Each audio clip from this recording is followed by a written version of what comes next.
Welcome back, everyone, to another Falcons Central radio show on the Pro Football Central Radio Network. I am Aaron Freeman, founder of FalcFans.com, co-host of this show, and I am joined, as usual, by my other co-host, Scott Karasik, who covers the Falcons for Bleacher Report. This week, we are going to be talking about the Atlanta Falcons, of course. We will be discussing some of the recent news that happened in the past week since our last show. We'll be talking about Prince Shembo's release and the signings of Chris Chester and Boris Anyama. We will be beginning our weekly breakdowns of different position groups. We will be starting with the quarterback position, and as usual, we will be answering your mailbag questions at the end of the show. It's a pretty light mailbag this week, so if you guys are watching live and you want to have a couple of questions to shoot in at the end of the show, then we will probably be able to get to those this week. So, Scott, all right, let's get the bad news out of the way, I guess. Let's talk a little bit about Prince Shembo getting cut. If you're a Falcon fan and you're living under a rock the past few days, Prince Shembo was released on Friday within about 2 hours of news breaking that he was charged with animal cruelty for the death, his alleged involvement in the death of a small Yorkshire Terrier that belonged to his ex-girlfriend. And the Falcons, I think universally people consider the Falcons did the right thing in cutting Prince Shembo pretty quickly, given the team's history involving animal cruelty stemming from Michael Vick. But since then, we've had his attorney come out and say basically, oh, there are extenuating circumstances. Prince Shembo, he was bit by the dog or something and he kicked it, but he didn't mean to kill it or something like that. He's a 260-pound guy that kicks a 6-pound dog. I mean, what did he expect to happen? But hey, so I guess it begs the question, and I think I already know what your answer is going to be, Scott, but I'll ask it anyway. Did the Falcons jump too soon at cutting Prince Shembo? Should they have waited until some of this extenuating circumstances? The minute he was charged, they should have filed the release. Hey, Shembo did this stupid crap. We cut him for it. Bye. He's not our problem. He was on a one-shot deal with Atlanta because of whatever happened at Notre Dame. That whole Lizzie Seberg situation where no one really knows what happened except for Shembo because he's the only one living from that whole situation. But that being said, I think they did the right thing. They cut him. They were supposed to cut him. It's really the only move they had because of the whole Mike Vick thing, half or almost a decade ago. You can't kick a puppy. Like, it's a 5-pound friggin' dog, and you kicked it. You don't have to even... I don't even like Yorkies, but you can't kick a damn dog. You just can't do it. Yeah. Regardless of if you kill it or not, you just can't kick a dog. Period. And if you're trying to discipline it, there's better ways to do it. With a Yorkie, 2 fingers on the nose, all you need. It's like getting smacked in the face by a human. It's like you getting smacked in the face by another human. It feels the same. It's not fun. And you realize, oh, I probably shouldn't do that. They cut him at the right pace. Their release was very short and sweet. They were as nice as they could be in it. Extremely disappointed was the words they used, but I have a feeling the real feelings were completely disgusted. And that's why he was cut. Yeah. You can't really fault the Falcons at all. They did the right thing. They did even if it wasn't, disgusting as you just said, from a public relations standpoint, they had to cut him. I mean, it's just a bad look for the team to basically like, well, this guy got accused of sexual assault, the girl died, but last year we came out basically saying we're good on that whole situation. And then on top of this, with the Michael Vick situation of yesteryear, basically, then the storyline is going to be the Falcons harbor people that are cruel to animals. They don't care about dogs and PETA and all. Yeah, you just don't want PETA breathing down your neck. You don't want anybody doing bad. Just they had to do what they had to do. I think it's kind of good riddance if he did what he did. I think the Falcons lose a whole lot from a football standpoint. They lost a decent backup that could have helped special teams. Maybe 2-3 years down the road, he could have been a decent starter for us at outside linebacker, but nobody that can't be easily replaced with a 5th or 6th round pick or something like that. So, moving on. For Prince Shembo Shik, I hope he gets exonerated because you don't want to see somebody, be guilty of doing the thing that he did. But I don't think we'll be seeing him playing football for quite some time. So, you got anything else to add, Scott, or you want to move into some more positive news? Well, yeah, let's worry about the positive news because, yeah, I was livid when I found out he did that. And, yeah. All right. Let's move on to the 2 signings that the Falcons made. We'll talk mostly about the one major offensive lineman. I don't know if there's a ton of stuff we can say about Boris Anyama, but we'll see if we can get at least a minute out of that. But before we do, let's talk about Chris Chester. The Falcons brought in the former Washington Redskin right guard. I'm assuming, Scott, that you agree with me and he'll be playing left guard with the Falcons. Is that true? I mean, whether it's him or whether it's Asamoah, those are the starting guards. Like, I don't really care who plays right or left. Those are the starting guards. If Asamoah ends up being a better left guard and Chester's a better right guard, then do that. If Chester's a better left guard and Asamoah's a better right guard, do that. But those are the starters. Okay.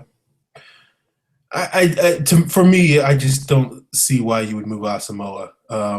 Basically the right guard, as the Falcons do this just like pretty much most NFL teams that have a right-handed quarterback. They slide their protections to the left. That puts the right guard on an island more in pass protection. Most NFL teams, especially 4-3 teams, put their best pass rushing defensive tackle at left defensive tackle. So it's really ideal to have your best pass protector playing right guard as opposed to left guard. I think that's the case right now with Asamoah there. I trust Asamoah. I don't see any reason to move him. I think you plug Chester in at left guard for a year. He'll get a lot more help from Joe Hawley than he did in Washington playing right guard, which will make his pass protection issues a little bit better, a little bit less of an issue. And I think you go from there. And I think you have a plug and play starter for at least 2015 with the Falcons and Chris Chester. I agree. I mean I thought it was a perfect signing. The minute he was cut, I said if the Falcons don't sign him, I'd be shocked because he's got that Shanahan connection. He's perfect for the ZBS, for the zone blocking. You can't find a better player for the fit. He's definitely an upgrade over Mike Person. For the scheme, I think he's an upgrade over Justin Blaylock. And for the money, there's no question he's a better value than Justin Blaylock. I would think it was like $7.9 million for Justin Blaylock or $2.8 for Chester. Save $5 million. Have a competent starter. Either way, you're getting a competent starter. But save 5.1 million. Have a competent starter, and then have a better athlete there that fits the scheme better. Yeah, I think you're right. Chester is a better fit for the scheme. I don't think that means, though, that what a lot of people are interpreting that means he's a better player. I think even as a square peg in the scheme, Justin Bullock would still be a better guard than Chris Chester at this point in his career. But at the same time, you're right. When it's like, if I can get 75% of Justin Blaylock for 35% of the price or whatever the math ends up being, why not do that? So I think that's the reason why you like this move. I don't think the Falcons offensive line would be as good as it would be if you basically told Justin Blaylock to do what they're trying to tell Tyson Jackson to do, which is drop 20 pounds. But I'm not going to complain too much. So, I think the Falcons will be fine with Chris Chester starting this year. It's, my concern, I guess, is long term. What are the Falcons going to do? But, obviously we'll be talking about that a year from now as opposed to right now. Right now, I think they got a clear upgrade over Mike Person, who was, I don't think was ready at all to be a starter. And it was a little shocking to me that we kind of had this charade going for as long as we did with them talking about Mike Person being a starter. But you're right, with Chester getting released, it was a slam dunk move for the Falcons. And I like the fact that they strike pretty quickly. I think they knew Chester was going to get cut after May 12th. Okay.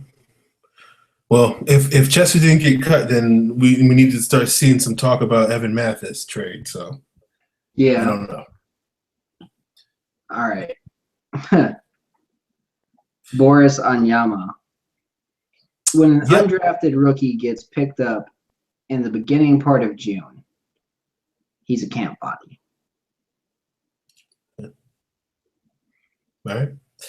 Well, yeah, I think we should point out that he went to Louisiana Lafayette. He was one of their 19 or how many guys they tried out at the beginning of rookie minicamp. They obviously liked him enough to bring him back. He's basically replacing Prince Shembo on the roster. Or you could say he's replacing Chris Chester's replacing Prince Shembo, and they cut an undrafted rookie linebacker, Derek Malone, and Anyama's replacing him. I watched a little teensy bit of Boris Anyama today. I watched a little bit of his highlight film. I watched a little bit of him against Ole Miss. I do think he brings some things to the table that I wouldn't shock me that he could maybe steal that last linebacker spot if we keep like 7 linebackers. Because I really liked his motor. I thought he showed some coverage skills. And I think with his sort of straight line speed and with his high motor, that could be something that Keith Armstrong really likes on special teams. But probably best case scenario is practice squad for him. So he didn't even start in college. Yeah, but he was still one of the better players on that team. I don't know why he didn't start, but it was clearly that he was one of the better athletes on that defense. He didn't start. He was a rotational pass rushing nickel linebacker. That's really what his role was. I mean, I understand, bringing a guy in because he's fast and he's a decent athlete and you think he's got some potential. But if you don't start at Florida or Georgia or Miami or FSU, no big deal. If you don't start at Louisiana Lafayette,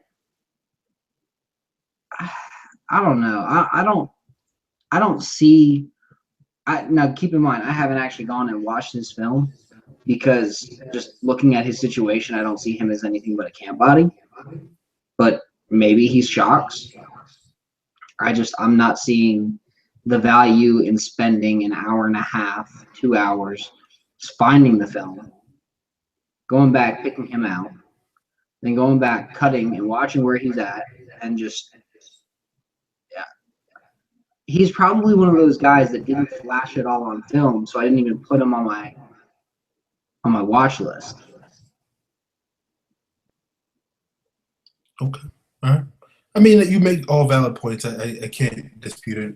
I did see some things that I liked, though, but I'm basing that off of basically maybe a dozen plays in one game and a highlight film. So it's not exactly a whole lot to go off of, but there are some traits there that I saw that I was like, okay, that can translate to doing this one specific role in the NFL. And, I think the positive thing about the Dan Quinn era is if he shows up in training camp, if he makes plays in preseason, he'll have a shot. And the previous coaching staff basically was like, no, even if you make plays, you're not going to make the roster. So that was one situation I think will be improvement. So it's really on him now. And if he doesn't show up, then we'll know why, because he wasn't a starter at a major college. And if he does, we'll be like, oh, he's a diamond in the rough.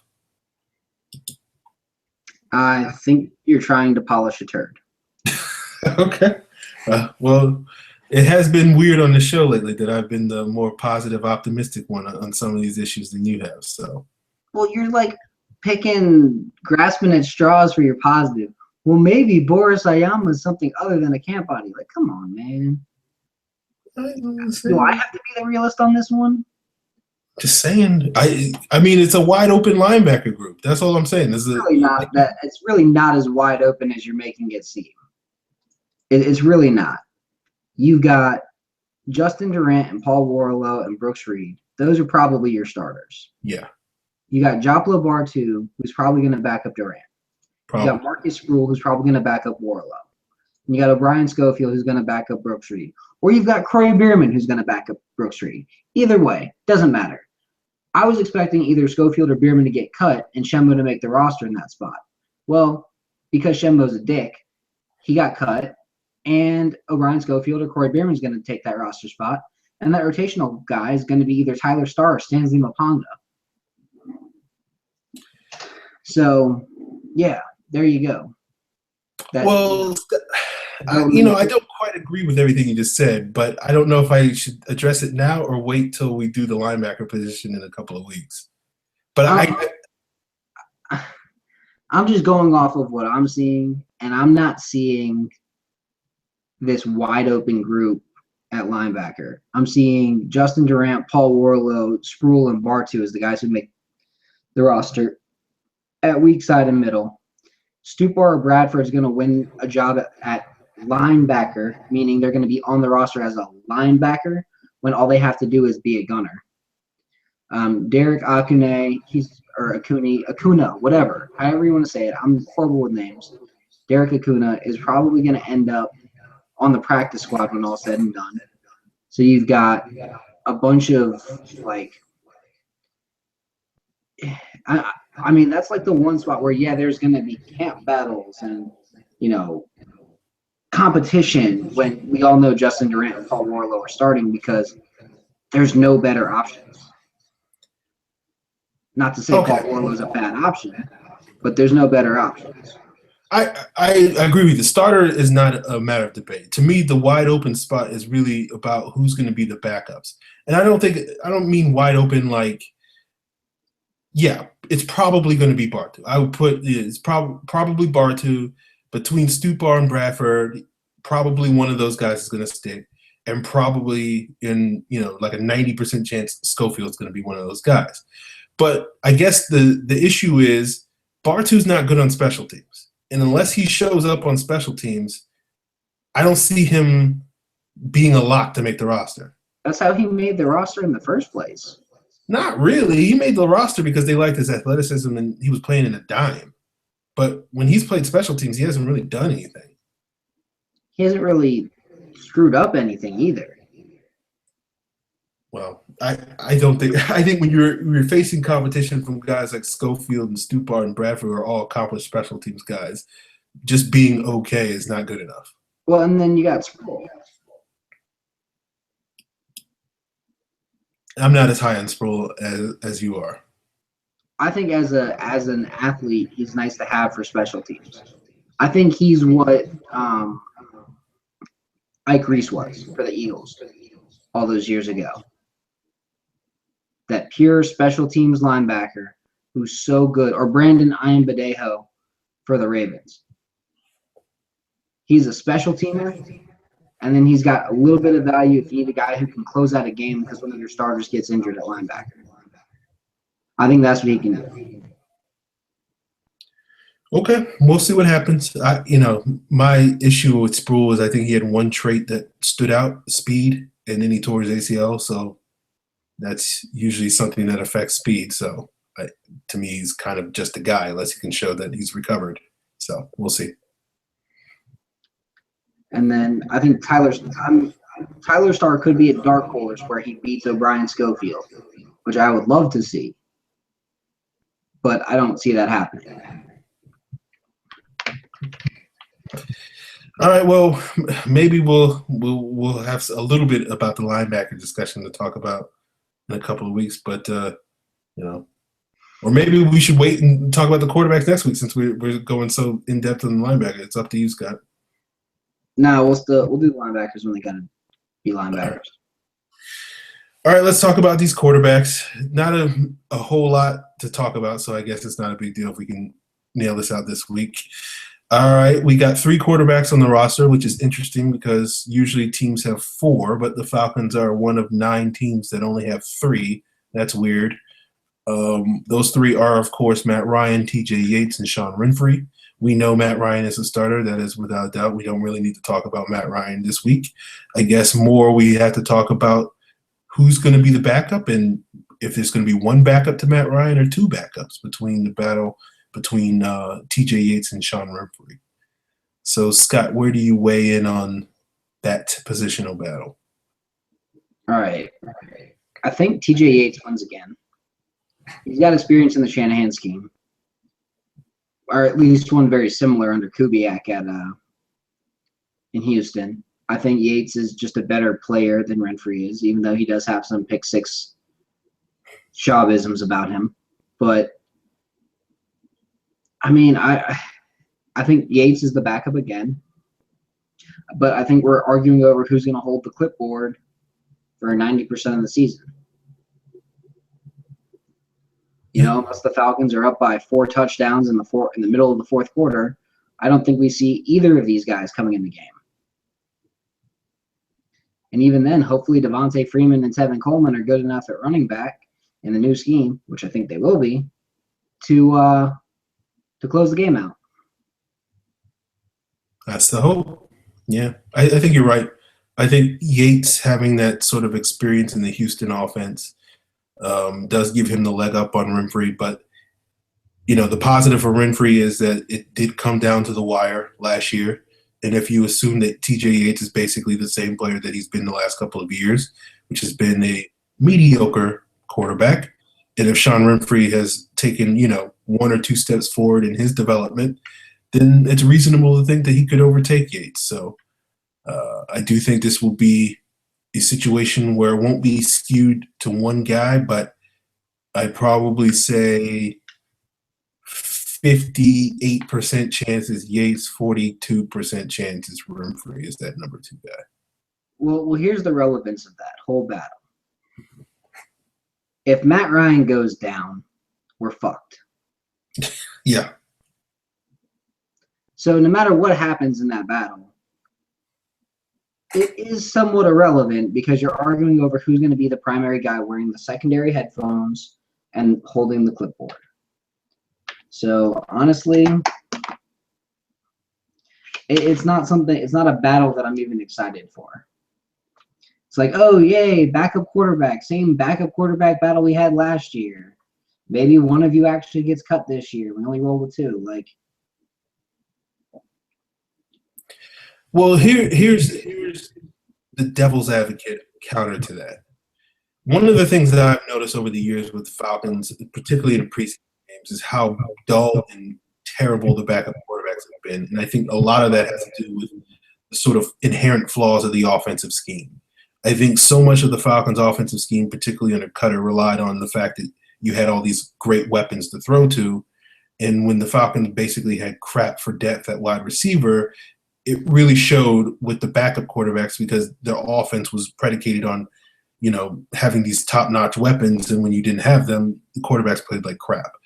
One of the differences I noticed over the preseasons watching a team like New Orleans is their backups always look good. Luke McCown looks amazing the last 2 summers, and in New Orleans compared to what he looked like in Atlanta a few years ago.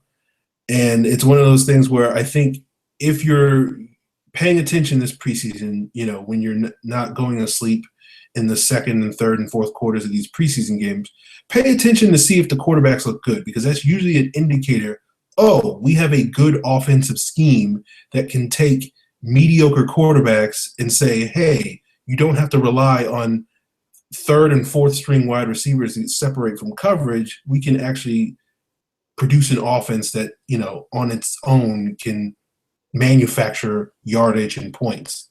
And so if that's anything that can get people interested in the backup quarterback situation, that would be it. But we'll see what happens. I mean, you make a good point there, but I'm still at a point where I don't care who wins, because whoever wins, we're screwed. Like, we're screwed. Yeah, that's fair. I will say I do think the Falcons want Yates to win the job because he fits well, I don't know about the Falcons now. I don't know what Dan Quinn wants in his backup quarterback. I do know if Mike Smith was running this team, he would want Yates to win the job because basically TJ Yates is a local guy, and because he's a local guy, he'll be more likely to basically just collect a paycheck to be Matt Ryan's backup for the next 6 years, like they tried to get Chris Redmond to do until he became terrible, and they couldn't justify giving him money anymore. But it'll be interesting to see if Quinn and company act any differently. If they just want somebody who's just content to ride the bench, or do they want a guy eventually that can be, young and hungry, and they can eventually turn into a draft pick down the road via trade. But that's not going to be either of these two guys, so we'll see what happens in the future. They could be picking up someone who gets cut too. Yeah, that was going to be my next question. What are the chances you think that they go in a completely different direction and get somebody else at the end of training camp? It all depends on who's cut. I mean, just kind of going out there, just looking at all the different guys out there. If Ryan Fitzpatrick gets cut, that's worth taking a look at because he's better than either of the guys you have now. If Matt Schaub gets cut, that's worth taking a look at. Let me kind of go down all these teams. Tom Savage sucks, so I wouldn't want him on the roster. Okay. Heard my pick, guys. Come on now. If Pitt had a quarterback as good as what Tom Savage was supposed to be, they might have won some games. Well, the sad thing is Tom Savage was by far the best quarterback to throw a football for Pitt in the last 10, 15 years. So you mean since Moreno? That's sad. Yeah. And, they could have just kept Joe Flacco. They could have. Like, if Tyler Bray gets cut or Aaron Murray gets cut, you take one of them in a heartbeat. What about E.J. Manuel? You take him in a heartbeat as a backup. He'd be a better backup than Yates or Renfrey. You just need a guy who can hold a clipboard and then eventually learn the offense. And what's nice about his own blocking scheme and the Shanahan offense is it's more about the running game than anything else. Just looking here, like if Brandon Weeden gets cut, I think he's better than who they have. Yeah, that's sad.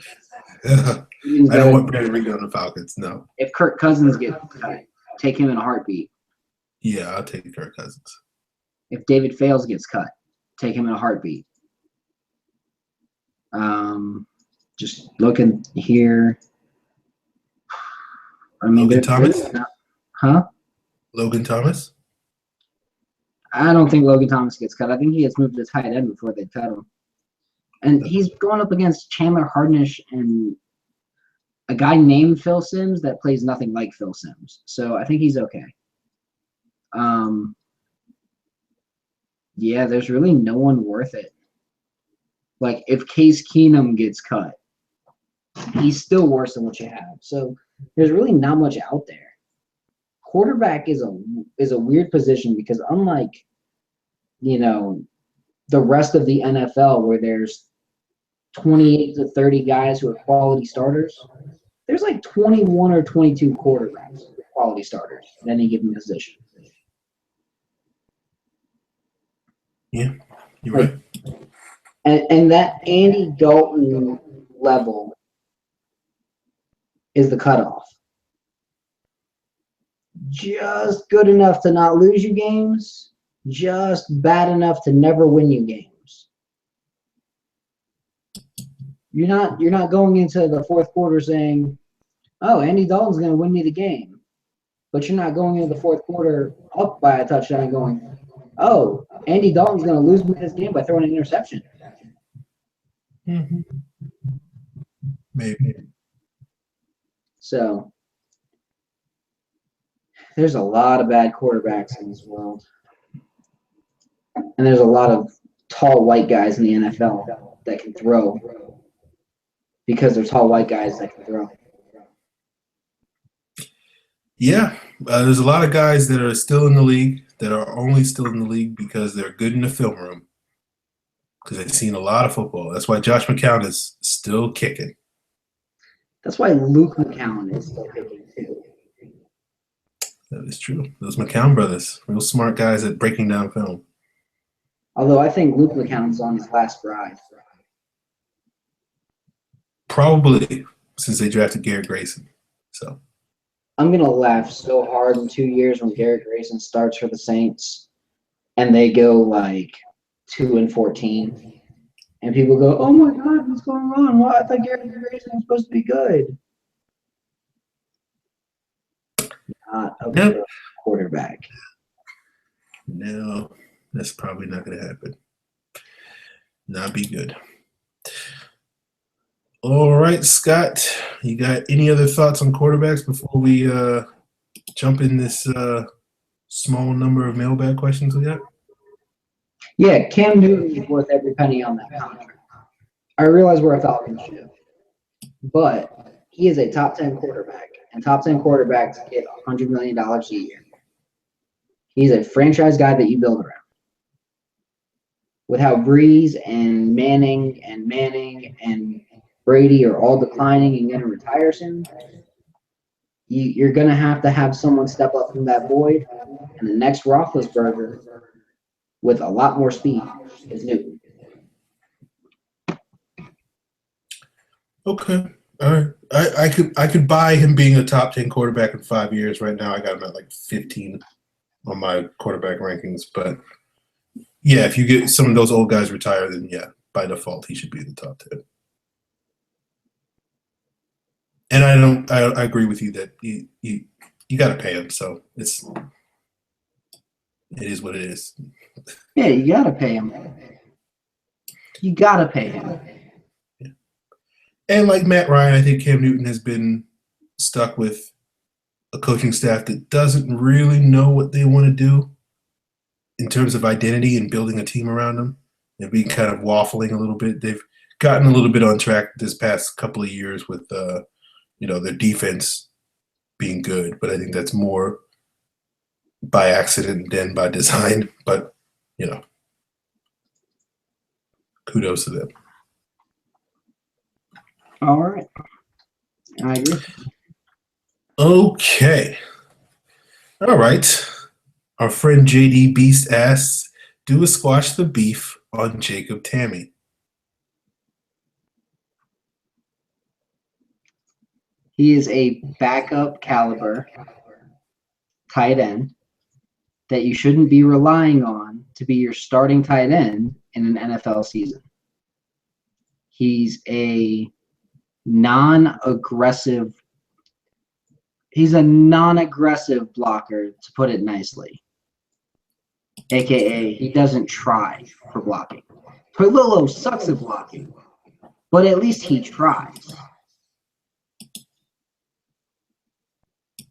Okay.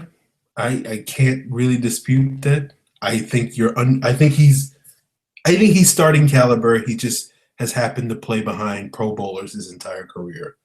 And when he's had opportunities to start, like 2012, like 2010, he has produced at a starting caliber level.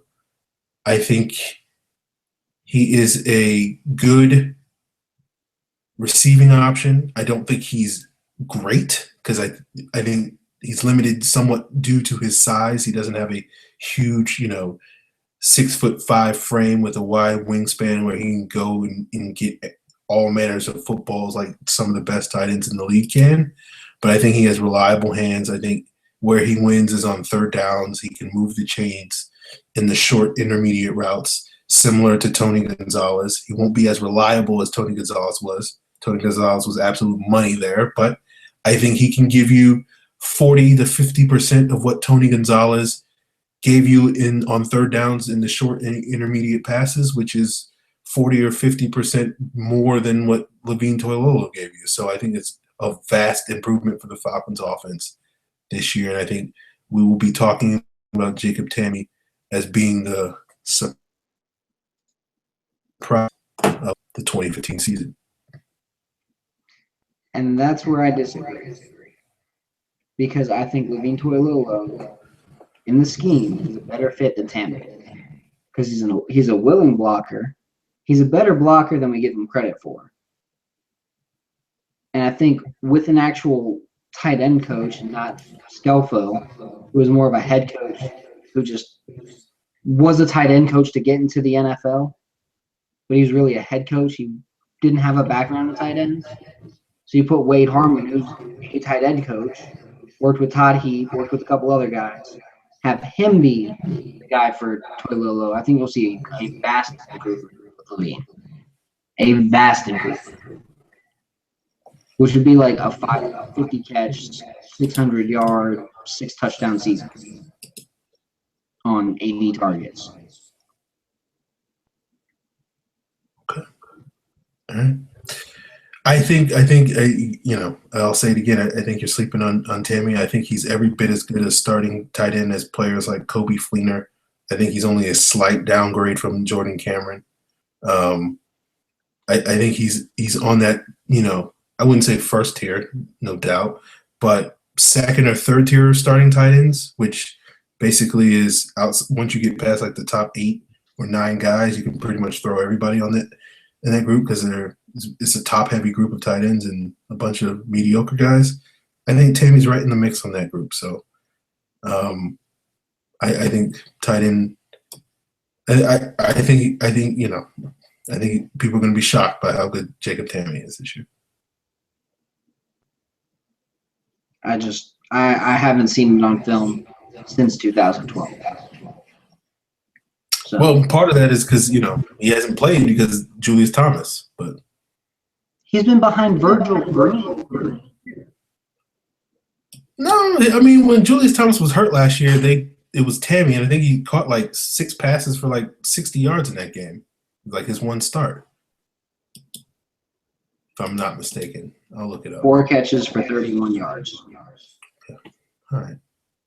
Which you could do with Toilolo. And they targeted him 10 times. And it was against the Rams. Come on, man. Well, to be fair, Toilolo never had 4 catches for 31 yards last year, so his best game was 3 catches for 34 yards. Okay, yeah. I was going to say, I'm pretty sure he had a 31-yard game somewhere. 1. He had more yards in the game than Jacob Tamme did last year. Okay. All right. Now, again, I'm not a huge Levine Toilolo fan right now. But I think you've got more potential to have more results with him than you have with Jacob Tamme. I think Tamme, you're getting a guy on the downslope of his career, declining really fast. Where with Toilolo, first year he was a backup, second year was his first year starting, showed you a little bit, and he did have a couple of flashes where you're like, man, just hold on to the ball. And it's like a 20-yard catch. And then he had maybe this third year, he has that third year that a lot of receivers and a lot of tight ends and a lot of NFL players have, where that third year in the NFL, they just explode. Which if Trufant does that, that means he's getting like 10 picks. But I digress. Hey, I'm contrary to 99.8% of the fan base, I am a Levine Toilolo fan. But at the same time, I have not as optimistic goals or expectations for him this year. I had less expectations for him last year, and he didn't even meet those. I thought a starting tight end should have caught 45 passes in his sleep in this offense, but he couldn't even get that. I don't know. I don't know. I don't like when it comes to Dirk Cutter and tight ends, outside of Tony Gonzalez, his tight end production has been some of the lowest in the league. Where Shanahan has always had some of the, if not the highest, he's always been in the top 5 with his tight ends because he makes sure that he varies them up. He uses them to their strengths. So Toilolo won't be running a lot of in and out and curl routes this year. He'll be running a lot more posts, slants, wheels, skinny posts, streaks, things to attack the defense, which is his strength, not whatever the hell he was running it under Cutter. Yeah, that's all true. But I do think Matt Ryan, Tammy is the type of receiver that Matt Ryan likes. He's a wide receiver. He's a big slot receiver. And I think that's going to be something that Matt Ryan's going to continue to turn to. He's going to trust Jacob Tammy way more than he trusts Levine Toilolo. I think Toilolo's value for the Falcons is if Moyaki gets hurt, he steps in as the number 2 guy, and occasionally we'll see him in the red zone, and he'll have maybe 3 or 4 touchdowns, maybe. But I see him as a third-string tight end this year that blocks on occasion, but for the most part, he's probably going to be inactive most games. Watch us both be wrong and Tony Moyaki turn back into the rookie season Tony Moyaki. And Algae's back. Yeah. I was a big Tony Moyaki fan when he came out of Iowa. I really that was such a deep tight end class because it was I really wanted Rob Gronkowski. I really wanted Aaron Hernandez. I really wanted Jimmy Graham. He was 3rd on that list. And then Moyaki was 4th or 5th. Gresham was the only guy I didn't really want on the Falcons. But hey, we got Michael Palmer, so awesome. What? We got Michael Palmer instead, so that's great. I was so mad when they didn't take a tight end to learn from Gonzalez that year. The entire time Gonzalez was there, they didn't get someone until his last year, which made no sense. Yeah, that's Thomas Dimitroff for you. Awesome. Well, thank God for actually having a coach with a vision, which I think works well with Thomas Dimitroff. Yeah, because he doesn't have to do anything. He doesn't screw up stuff. Well, it's more, this is your vision. Great. Let me go get the players for you.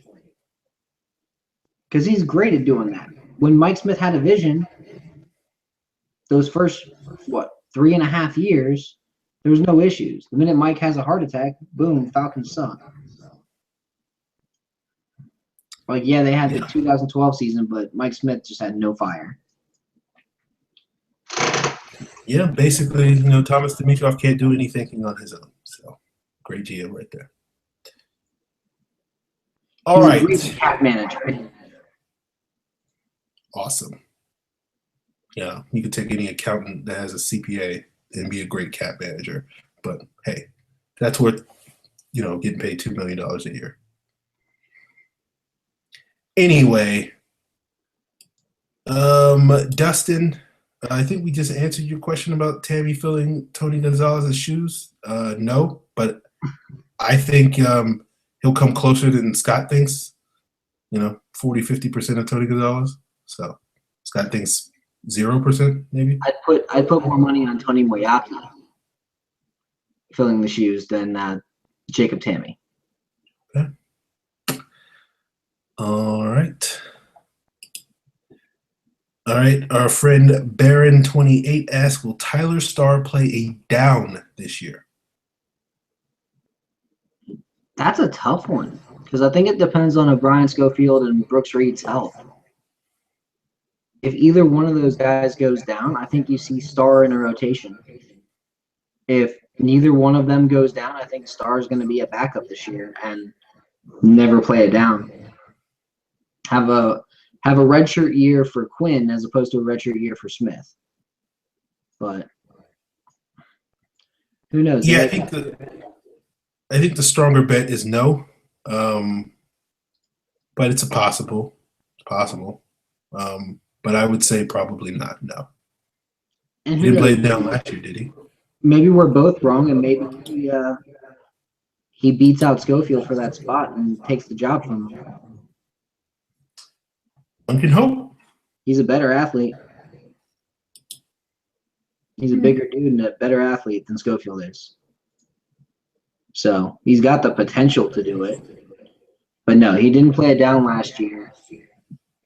But no one really knows what that defense was last year. So I feel like they just punted the whole season. Yeah, I think most would agree with you. All right. Chris Shields at Mr. Chris Shields asks, how many of the undrafted rookies you think are going to make this team? Let me count them.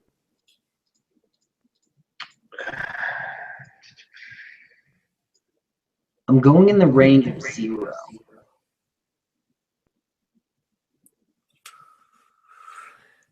I will say 1, and it will be one of those defensive backs. I don't know who it's going to be. Right now, I'm leaning towards Kevin White, but I think 1. See, that's the problem with Kevin White. Because I keep looking at Kevin White and thinking, oh, he was our 7th round pick. Because Jake Rogers, I don't think makes the roster. And Akeem King, I don't think makes the roster. But I think Kevin White makes the roster. So, yeah, no. If you asked me, I'm going to go with 1, Kevin White. Yeah, I think you're the most likely spot that an undrafted rookie is going to make the team is in the secondary and maybe the offensive line. One of those guys. Well, yeah, actually. Because Valerian Ume Ezekiel is a beast. He is a better center than James Stone by far. And he might be a better guard than what Peter Collins or Jared Smith would be. And one other guy would throw out there that I think just because of the position he plays, I haven't really seen him, so I can't really judge what player he is, but just because he doesn't have a ton of competition ahead of him, is Teron Ward at running back. If the Falcons keep 4 running backs, it's basically either going to be Teron Ward, Jerome Smith, or they sign somebody after cuts are made, which is probably the more likely option. But basically, if all Teron Ward has to do is outplay Jerome Smith, I think he's got a decent shot compared to most of the other undrafted rookies. I think Jerome Smith will win that battle, honestly. Because he's a bigger guy. He's a vision back that fits that role, and he played the same kind of thing. He played the same kind of role he played the exact same kind of role in college. You're probably right. I'm just saying, just because it's basically 2 guys fighting for one spot, the mathematical odds are in Teron Ward's favor.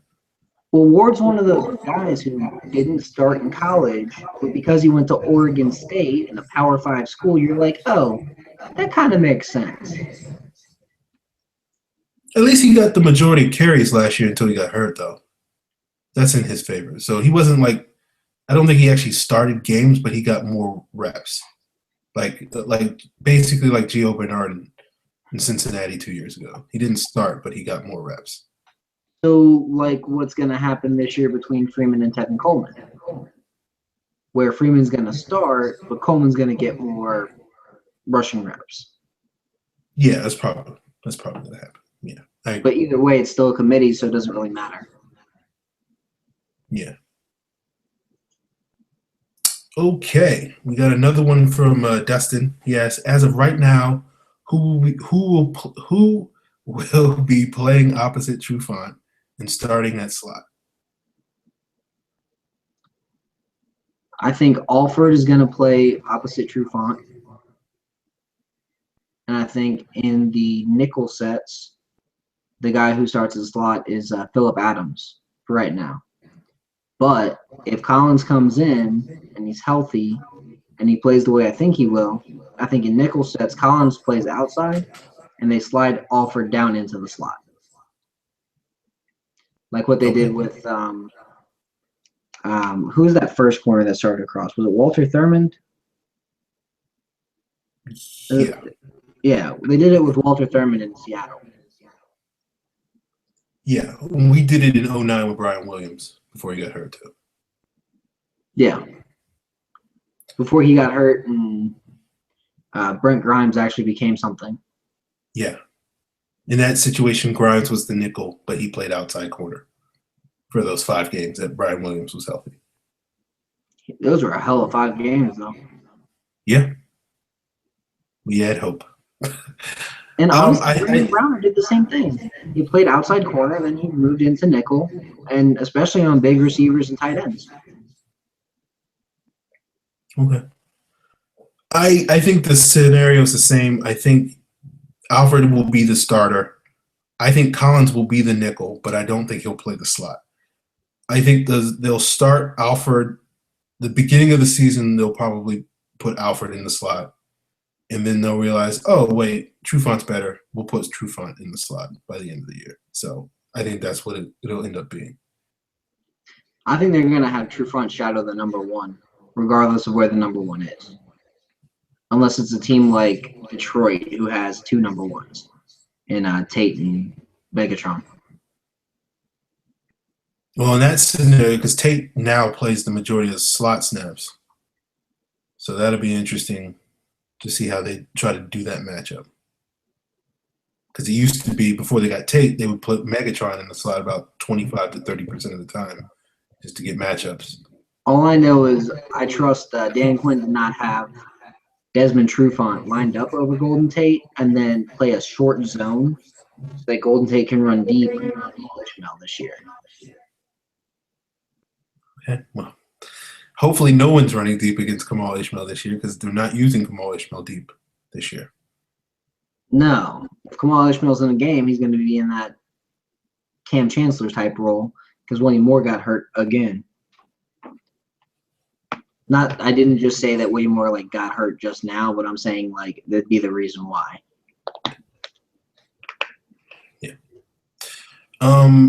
Yeah, I think one of the reasons why I'm a little high on Kevin White because I think they'll try to make him into a slot guy, and there aren't anybody that you look at the Falcons roster right now like, oh, he can definitely play the slot. So I think that's going to help White's chances. I think they're going to try Adams and Southward and all those guys there, but we'll see how that sort of plays out in training camp. But I think that's one of the reasons why White may end up making the job because you'll be like, oh, you can put him in the slot. I think Southward ends up at free safety when all said and done. Okay. All right. That wouldn't shock me. All right, so we got 2 comments on our YouTube page about this. Those go to my email box, so Aaron doesn't always see them. Yes, that is true. I haven't seen it. Hey guys, Dan Quinn talked today about Justin Durant at inside backer. Do you think he's a better fit in the Bobby Wagner role or the KJ Wright role in this defense? Personally, I don't think he's really pigeonholed to either one. I don't really think it matters where you play him. You just put him on the field and hope for the best. You can put him in the middle, you can put him at weak, you can put him at strong, you can get great results from Justin Durant wherever you put him, as long as he's healthy. I think it's like Sean Weathers. Just put him on the field, tell him to go hit somebody, and he'll know your scheme, he'll know all 3 roles, and he'll know exactly what to do. So I'm not worried about Durant. I think he could play well in either the KJ Wright or the Bobby Wagner or even the Bruce Irvin role. Yeah, I feel similar. I think to answer this question, I'd say he resembles as a player Bobby Wagner more than he does KJ Wright. So I guess that means he's a better fit for the Bobby Wagner role, I guess. But I think, it doesn't really matter. I think he's versatile. I think he can play middle linebacker. I think Warlow will be the starter, but if he gets hurt or he struggles, then I don't think the Falcons will hesitate to make the switch to put Durant in the middle. And, whoever steps up and maybe move Warlow out to outside linebacker, which is where he started in Atlanta before we moved to the middle linebacker. I think it's, I think Durant is by far the best player that we signed this offseason, even though, again, I'll say Tammy will probably end up having the biggest impact out of all the guys we picked up. But, yeah. I mean, a linebacker who plays 1,000 snaps versus a tight end who plays 700. I'm going to go with the linebacker being a bigger impact. Okay, we'll see. And that's not me saying Tammy won't start, because if Tammy does start, he's playing 700 snaps. That's me saying the tight end only plays 700 snaps in the Shanahan scheme. But no, I think, if you have Durant playing middle and Warlow playing weak side, Warlow's still a better athlete than what you had in KJ Wright. Wright's slow, and he's still succeeding in the scheme playing weak side linebacker. Durant's a way better athlete than Wright. I think they are going to modify the scheme a little bit, though, to protect the slower players, if you will, in Warlow and Reed, and have Durant fly over the field and play more of that outside zone that he can really be effective in. He started out as a weak side linebacker in a Tampa too, so he can cover a lot of ground. That's been his job for years. He was a Levante David type guy before Levante David even came around. He just never got the recognition because he played in friggin' Jacksonville. Okay. All right. Luke J has another question. Do you guys think Grady Jarrett will play the Jordan Hill / Clinton McDonald 2013 role this year for the Falcons? Yeah. Where he comes in and plays 30 to 35% of the snaps, and it's mainly pass rush and, nickel situations so that Soliak can get a breather. Yeah, I think so. I don't see why not. Yeah, I think Jarrett is probably going to be the fourth, at least start off as the fourth guy in the rotation, and we'll see, how the season plays out. But I think he'll be basically a rotational guy to start, and that's basically what Hill and McDonald were. So we'll go with that. So Dustin gave us one last question. He said, no Ricardo Allen, as in, I'm guessing no Ricardo Allen in the slot. No Ricardo Allen in the slot. I think he's either going to make the roster as a free safety and might even win the starting job as a free safety, or I think he's cut. I don't think he's a fit corner in the new scheme. Yeah, I think Allen's going to stick at free safety. I think he has the skills to play that position, and he'll either be cut or he'll make the team as the second or third free safety. I don't know how many they're going to keep, but yeah, no cornerback for his future. Yeah, I don't think he's a cornerback at all, but he does have the instincts to be an effective free safety. But we'll cover that when we get to the defensive back unit. All right, it's 11:07. We started a little bit late. We're ending a little bit late. So I'm Scott Karasik. You can find me at Scott Karasik. You can find my writing at Bleacher Report. Aaron Freeman writes for Falcons. He runs the whole site. He's the founder, editor-in-chief, man of many hats kind of guy. So we'll be back next week. We'll cover the running backs. Yeah, you guys want to send in mailbag questions, use the hashtag Falcons mailbag. Hit up the show's Twitter handle at FalconsPFC. That makes it easier for us to find your mailbag questions. And yeah, we'll be talking running backs next week.